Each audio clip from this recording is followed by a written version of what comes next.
ಧರ್ಮಸ್ಥಳ ಪ್ರಕರಣದಲ್ಲಿ ಸ್ವಾಮೀಜಿಗಳು ಎಂಟ್ರಿ ಆಗಿದ್ದಾರೆ. ಎನ್ಐಎ ತನಿಖೆಗೆ ಪಟ್ಟು ಹಿಡಿದಿದ್ದಾರೆ. ದೆಹಲಿಯಲ್ಲಿ ಕೇಂದ್ರ ಗೃಹ ಸಚಿವ ಅಮಿತ್ ಶಾ ಅವರನ್ನ ವಚನಾನಂದ ಸ್ವಾಮೀಜಿಗಳ ನೇತೃತ್ವದ ನಿಯೋಗ ಭೇಟಿಯನ್ನ ಮಾಡಿದೆ. ಪ್ರಕರಣದ ತನಿಖೆ ಎನ್ಐಎಗೆ ವಹಿಸಬೇಕು ಅಂತ ವಿವಿಧ ಪೀಠಗಳ 8 ಸ್ವಾಮೀಜಿಗಳ ನಿಯೋಗ ಮನವಿ ಮಾಡಿದೆ. ಧರ್ಮಸ್ಥಳ ಪ್ರಕರಣ ಸದ್ಯ ಕೇಂದ್ರ ಸರ್ಕಾರದ ಅಂಗಳ ತಲುಪಿದೆ. ಪಂಚಮಸಾಲಿ ಪೀಠದ ವಚನಾನಂದ ಸ್ವಾಮೀಜಿ, ಬೋವಿ ಗುರುಪೀಠದ ಇಮ್ಮಡಿ ಸಿದ್ದರಾಮೇಶ್ವರ ಶ್ರೀ ಆತ್ಮಾರಾಮ ಸ್ವಾಮೀಜಿ 8 ಮಂದಿ ಸ್ವಾಮೀಜಿಗಳ ನಿಯೋಗ ಅಮಿತ್ ಶಾ ಅವರನ್ನ ಭೇಟಿ ಮಾಡಿ ಎನ್ಐಎ ತನಿಖೆಗೆ ಒತ್ತಾಯಿಸಿದೆ. ಶಬರಿಮಲೆ, ತಿರುಪತಿ ಬಳಿಕ ಧರ್ಮಸ್ಥಳವನ್ನ ಕೂಡ ಟಾರ್ಗೆಟ್ ಮಾಡಿದ್ದಾರೆ. ಧರ್ಮಸ್ಥಳ ದೇವಸ್ಥಾನದ ವಿರುದ್ಧ ಷಡ್ಯಂತ್ರ ನಡೀತಾ ಇದೆ. ಎಸ್ಐಟಿ ತನಿಖೆ ಬಗ್ಗೆ ಆಕ್ಷೇಪ ಇಲ್ಲ, ಆದರೆ ಪ್ರಕರಣದ ತನಿಖೆಯನ್ನ ಎನ್ಐಎಗೆ ವಹಿಸುವಂತೆ ಸ್ವಾಮೀಜಿಗಳ ನಿಯೋಗ ಅಮಿತ್ ಶಾಗೆ ಮನವಿ ಮಾಡಿದೆ. ಬುರುಡೆ ಪ್ರಕರಣದ ಬಗ್ಗೆ ಕೇಂದ್ರ ಗೃಹ ಸಚಿವ ಅಮಿತ್ ಶಾ ಸಂಪೂರ್ಣ ಮಾಹಿತಿಯನ್ನ ಪಡೆದುಕೊಂಡಿದ್ದಾರೆ. ಸ್ವಾಮೀಜಿಗಳ ನಿಯೋಗ ಅಮಿತ್ ಶಾಗೆ ಎಲ್ಲ ವಿವರಣೆಯನ್ನ ಕೊಟ್ಟಿದೆ. ಪ್ರಕರಣದ ಬೆಳವಣಿಗೆಗಳನ್ನ ಸರ್ಕಾರ ಸೂಕ್ಷ್ಮವಾಗಿ ಗಮನಿಸ್ತಾ ಇದೆ ಅಂತ ಸ್ವಾಮೀಜಿಗಳಿಗೆ ಸಚಿವ ಅಮಿತ್ ಶಾ ಮಾಹಿತಿ ನೀಡಿದ್ದಾರೆ. ಧರ್ಮಸ್ಥಳ ಕೇಸ್ ವಿಚಾರವಾಗಿ ಕ್ಯಾಬಿನೆಟ್ ಸಭೆ ನಡೆಸ್ತೀವಿ. ಕ್ಯಾಬಿನೆಟ್ ಸಭೆ ಬಳಿಕ ಮುಂದಿನ ನಿರ್ಧಾರವನ್ನ ಕೈಗೊಳ್ಳುವುದಾಗಿ ಅಮಿತ್ ಶಾ ಮಾಹಿತಿಯನ್ನ ನೀಡಿದ್ದಾರಂತೆ. ಅಪಪ್ರಚಾರಕ್ಕೆ ಕಡಿವಾಣ ಹಾಕೋದಕ್ಕೆ ಹೊಸ ಕಾನೂನು ಭರವಸೆಯನ್ನ ಕೂಡ ಕೊಟ್ಟಿದ್ದಾರಂತೆ. ನೀವು ಸಮಾಜ ಜಾಗೃತಿಗೊಳಿಸಿ ಅಂತ ಅಮಿತ್ ಶಾ ಹೇಳಿದ್ರು ಅಂತ ಹೇಳಲಾಗ್ತಾ ಇದೆ.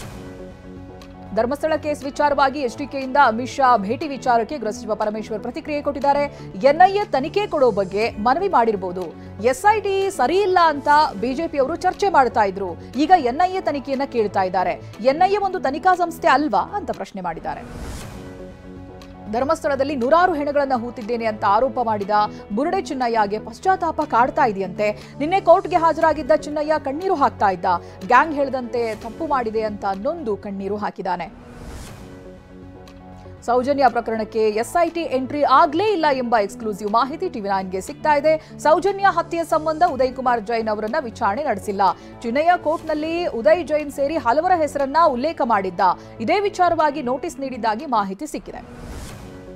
ಧರ್ಮಸ್ಥಳದಲ್ಲಿ ಮೃತದೇಹಗಳನ್ನು ಹೂತು ಹಾಕುವುದಕ್ಕೆ ಉದಯ್ ಕುಮಾರ್ ಜೈನ್ ಸೂಚನೆ ನೀಡಿದ್ದಾಗಿ ಬುರುಡೆ ಚಿನ್ನಯ್ಯ ಮಾಹಿತಿ ನೀಡಿದ್ದ. ಕೊಲೆಯಾದ ಮಹಿಳೆಯರ ಬಗ್ಗೆ ಉದಯ್ಗೆ ಮಾಹಿತಿ ಇದೆ ಅಂತ ಚಿನ್ನಯ್ಯ ಕೋರ್ಟ್ನಲ್ಲಿ ಹೇಳಿಕೆ ನೀಡಿದ್ದ. ಎಸ್ಐಟಿ ವಿಚಾರಣೆ ಎದುರಿಸಿದ ಉದಯ್ ಜೈನ್, ನಾನೊಬ್ಬ ಸ್ಥಳೀಯ, ಅಪರಿಚಿತ ಸಾವಿನ ಬಗ್ಗೆ ನಮಗೂ ಗೊತ್ತು. ಪೊಲೀಸರು ಪಂಚರನ್ನಾಗಿ ಕರೆದಾಗ ಸಹಿ ಮಾಡಿದ್ದೇವೆ, ಆದರೆ ಕೊಲೆ, ಮೃತದೇಹ ಹೂತ ಕೇಸ್ಗೂ ನಮಗೂ ಸಂಬಂಧ ಇಲ್ಲ ಅಂತ ಮಾಹಿತಿ ಕೊಟ್ಟಿದ್ದಾರೆ ಅಂತ ಹೇಳಲಾಗ್ತಾ ಇದೆ. ಜಿಎಸ್ಟಿ ಸರಳೀಕರಣ ಬೆನ್ನಲ್ಲೇ ಕೇಂದ್ರ ಸಚಿವ ಪ್ರಹ್ಲಾದ್ ಜೋಶಿ ಪ್ರಧಾನಿ ಮೋದಿ ಅವರಿಗೆ ಧನ್ಯವಾದ ತಿಳಿಸಿದ್ದಾರೆ. 4 ಹಂತದ ಜಿಎಸ್ಟಿಯನ್ನ 2 ಹಂತದ ಜಿಎಸ್ಟಿಗೆ ತಂದಿದ್ದೇವೆ. ವಿಶೇಷವಾಗಿ ಜನಸಾಮಾನ್ಯರಿಗೆ ಮೋದಿ ದೀಪಾವಳಿ ಗಿಫ್ಟ್ ನೀಡಿದ್ದಾರೆ ಅಂತ ಹೇಳಿದ್ದಾರೆ. ಜಿಎಸ್ಟಿ ಪರಿಷ್ಕರಣೆ ಬೆನ್ನಲ್ಲೇ ಸಚಿವ ಪ್ರಿಯಾಂಕ್ ಖರ್ಗೆ ಕೇಂದ್ರದ ವಿರುದ್ಧವಾಗಿ ಕಿಡಿಕಾರಿದ್ದಾರೆ. ಕೇಂದ್ರ ಸರ್ಕಾರಕ್ಕೆ ಈಗ ಜ್ಞಾನೋದಯ ಆಗಿದೆ.